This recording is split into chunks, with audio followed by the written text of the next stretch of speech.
warahmatullahi wabarakatuh dan salam sejahtera. Semalam sekali lagi kita membuat keputusan yang besar, iaitu Perintah Kawalan Pergerakan yang diperketatkan ataupun PKPD di kawasan Batu 21 hingga 24 Sungai Lui, Ulu Langat, Selangor. Iaitu yang kedua yang kita laksanakan selepas kita laksanakan di Sempang Renggam ataupun di daerah Keluang. Tindakan ini terpaksa kita lakukan kerana terdapat 71 kes positif COVID-19 daripada 274 penghuni Mahat Tahfiz An-Nabawiyah di Batu 21. Sekatan ini bukan saja melibatkan Mahat Tahfiz tersebut, tetapi juga melibatkan 7 buah perkampungan di sekitar, iaitu 5 buah perkampungan Melayu dan juga 2 buah perkampungan masyarakat orang asli. Dan ianya melibatkan lebih daripada 3,000 penduduk dengan lebih kurang 600 buah rumah. SOP-nya sama dengan apa yang kita lakukan di Keluang, di Sempang Renggam, iaitu tidak boleh keluar masuk kampung. Yang dah ada di kampung tidak boleh keluar, yang berada di luar tidak boleh masuk ke kampung. Dan pihak polis dan tentera berkawal di pintu-pintu masuk kampung. Dari segi makanan akan dihantar oleh pihak kerajaan. Pihak kerajaan akan menghantar melalui JKM untuk menghantar makanan kepada penduduk di kampung tersebut. Dan dalam masa 14 hari kawalan pergerakan diperketat ini dilaksanakan, saringan akan dibuat dari rumah ke rumah. Seperti biasa, pihak polis akan melaporkan dari segi tahap pematuhan dan sebagainya, dan juga tindakan yang dilaksanakan bagi memastikan pematuhan dapat dipertingkatkan. Semalam PDRM telah menahan 828 individu di sekatan jalan raya dan juga rondaan PDRM kerana melanggar PKP ini. Sebenarnya kalau kita lihat, tangkapan semakin meningkat, yang menunjukkan bahawa pihak polis mengambil tindakan yang lebih tegas daripada daripada sebelumnya. Dan sebenarnya sasaran kita bukan untuk menambahkan tangkapan. Sasaran kita adalah untuk mengurangkan tangkapan. Semakin banyak tangkapan setiap hari bermakna masih ramai rakyat kita yang tidak patuh kepada arahan yang dikeluarkan. Sebab itulah sasaran kita supaya semakin hari semakin kurang tangkapan, yang untuk bagi kita menunjukkan bahawa pematuhan rakyat semakin mencapai secara keseluruhannya. PDRM dan ATM Angkatan Tentera telah mengadakan sebanyak 1,520 sekatan jalan raya dan melakukan pemeriksaan terhadap 257,287 kenderaan. Sekatan jalan raya di tol, seperti yang telah pun diumumkan, bahawa terdapat 23 sekatan jalan raya di tol, tetapi mulai semalam telah pun ditingkatkan kepada 65 sekatan di plaza-plaza tol, dan ianya akan ditingkatkan kepada 114 plaza tol di seluruh negara. Sehingga semalam, jumlah keseluruhan anggota yang bertugas sama ada PDRM, ATM, Rela dan juga APM adalah seramai 67,774 anggota. Dan kita mempunyai simpanan yang lebih ramai, jika diperlukan dan akan ditambah daripada masa ke semasa. Seperti yang saya maklumkan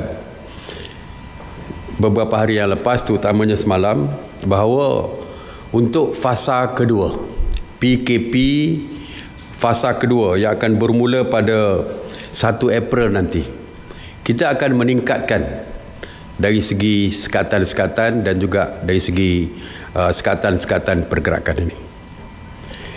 Pada tahap kedua ini kita percaya ianya tentulah berbeza daripada cara yang kita lakukan pada tahap pertama. Walau manapun ingin saya tegaskan, ianya sekatan yang kedua di fasa kedua ni masih lagi membenarkan pergerakan. Masih lagi kedai-kedai masih dibuka seperti biasa. Cuma mungkin dari segi kawalan masa dan sebagainya yang akan saya sebutkan sebentar lagi. Jadi untuk fasa kedua ni berbeza dengan PKP yang diperketatkan di Sembarenggang dan juga di Ulu Langat. Beza ya. Kalau sana tak boleh keluar rumah langsung, makanan dihantar ke rumah dan sebagainya, tapi di sini tidak. Jauh sekali daripada perintah berkurung seperti yang diwawarkan oleh pihak-pihak yang tidak bertanggungjawab ini. Jadi antara yang akan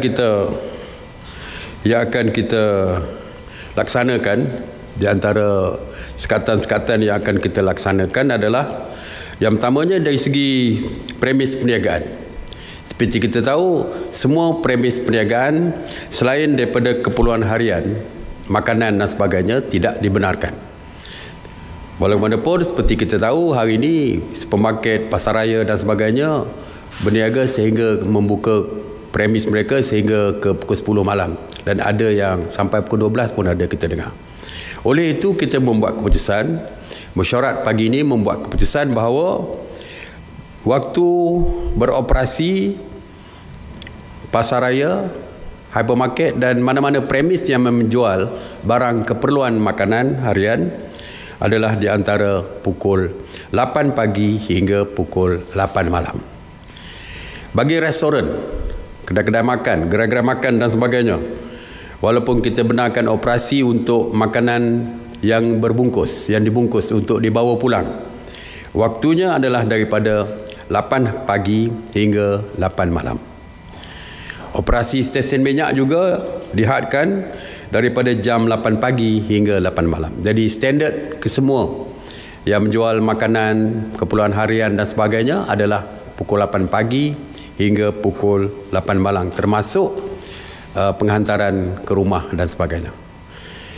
Walaupun pihak kerajaan menggalakkan supaya orang ramai menggunakan pembelian secara atas talian, ya. Dan walaupun penghantaran atas talian, tetapi kita menasihatkan orang ramai supaya tidak bersemuka dengan delivery ataupun pihak yang menghantar makanan tersebut. Kita lebih menggalakkan supaya makanan ditinggalkan di luar pagar dan yang menghantar makanan menelpon ke rumah dan tuan rumah keluar untuk mengambil makanan apabila delivery ataupun penghantar tersebut beredar daripada rumah tersebut. Kita cuba mengelakkan adanya pertemuan bersemuka, kerana kita cuba mengelakkan daripada pergerakan seperti itu yang boleh menyebabkan merebaknya penyakit ini. Waktu operasi pengangkutan awam kita kekalkan, iaitu kita kekalkan dari 6 pagi hingga 10 malam dan juga daripada 5 petang hingga 10 malam. Kita faham ada pekerja yang shiftnya berakhir pukul 8 ataupun pukul 9 malam. Jadi mereka masih boleh menggunakan kenderaan awam. Kecuali e-hailing, taksi dan e-hailing dibenarkan beroperasi daripada 6 pagi hingga 10 malam berterusan, ya, termasuk kenderaan-kenderaan persendirian. Dan seperti yang telah pun kita maklumkan bahawa kenderaan persendirian walaupun dibenarkan untuk keluar membeli bahan makanan dan sebagainya, tetapi kita tetapkan satu kenderaan untuk satu orang untuk satu kenderaan. Kita memahami bahawa masih banyak kenderaan-kenderaan komersial, pengangkutan komersial yang melibatkan barangan keperluan seperti makanan dan perubatan kini berada di atas jalan raya daripada pagi hingga ke malam. Kita memang membenarkan kenderaan tersebut beroperasi, walau bagaimanapun kerajaan menggalakkan supaya kenderaan ataupun pengangkutan komersial untuk barangan keperluan ini beroperasi di antara 7 malam hingga 7 pagi. Ianya adalah digalakkan, ya, bukan arahan supaya mereka hanya bergerak 7 malam sampai 7 pagi, tetapi digalakkan. Kerana kita dapati ada kenderaan yang memerlukan jangka masa yang panjang untuk beroperasi. Mungkin daripada Johor Bahru nak pergi ke Perlis, tak boleh selesai. Saya dipahamkan sampai 17-18 jam. Saya dipahamkan. Jadi kita dah bersetuju supaya pengecualian itu diberikan walaupun kita galakkan beroperasi di waktu malam.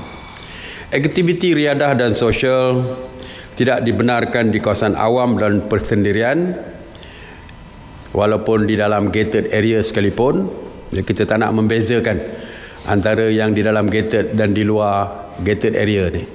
Sesiapa saja, undang-undang kita sama, merangkumi ke semua lapisan rakyat. Tidak ada perbezaan dari segi penguatkuasaan undang-undang seperti ini. Oleh itu, kita tidak benarkan aktiviti itu dijalankan, tetapi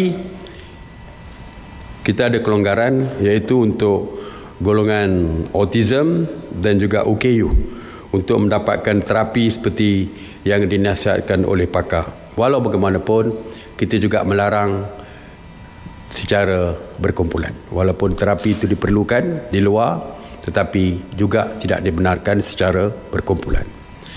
Seperti yang telah saya umumkan, bahawa pihak kerajaan telah pun mengarahkan KPDN HEP untuk menentukan harga shilling.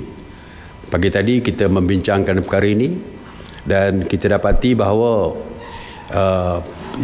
topeng muka tidak banyak dikeluarkan di dalam negara, tetapi kebanyakannya diimport daripada negara luar. Jadi kita juga terikat dengan harga yang diimport tadi. Oleh itu, mesyuarat bersetuju harga topeng muka, harga shilling topeng muka adalah RM1.50, iaitu 50 sen lebih murah daripada harga yang telah pun ditetapkan lebih awal, iaitu RM2. Dan kita akan terus mengkaji dari masa ke semasa harga tersebut. Jika didapati harga yang dibeli sudah pun menurun daripada harganya, kita mungkin akan review balik dan mengumumkan semula harga yang lain, harga yang baru. Jadi itu saja yang saya nak sampaikan hari ini. InsyaAllah besok ada beberapa perkara yang penting juga dari segi akan diumumkan dari segi PKP fasa kedua ini. Terima kasih. Assalamualaikum warahmatullahi wabarakatuh. Alright. Assalamualaikum Tuk Sri. Tuk Sri, di bawah PKP fasa yang kedua ni, aktiviti di rumah-rumah ibadat, kalau boleh Datuk Sri perjelaskan sikit.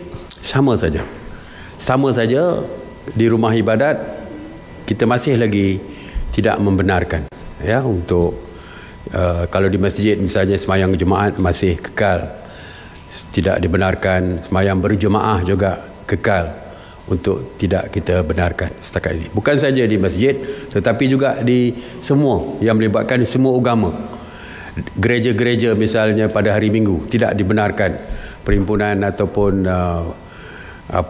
ibadat mereka secara berkumpulan dan sebagainya. Begitu jugalah tempat-tempat lain, mungkin di kuil-kuil Hindu, di tokong-tokong dan sebagainya. Ianya merangkumi semua agama, ya, bukan untuk Islam semata-mata.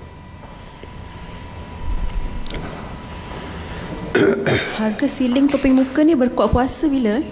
Berkuat puasa hari 1 hari bulan. Semuanya tadi berkuat puasa 1 hari bulan. Selain daripada topeng muka, macam peralatan lain macam hand sanitizer macam tu ada untuk setakat hari ni Kabinet HEP belum menetapkan harga shilling ya untuk sanitizer, sebab kalau kita tahu sanitizer ni mempunyai brand yang berbeza, mempunyai jenama-jenama yang berbeza, yang harganya mungkin berbeza-beza mengikut jenama. Ada yang diimport, ada yang dikeluarkan tempatan dan sebagainya. Jadi kita tidak membuat setakat ini tidak ada ketetapan dari segi harga yang terkawal seperti topeng muka, kerana topeng muka adalah sama saja ya, berbeza dengan sanitizer. Tapi kita akan bincang dengan pihak Kabinet HEP jika ada keperluan. Alright. Terima kasih. Assalamualaikum warahmatullahi wabarakatuh.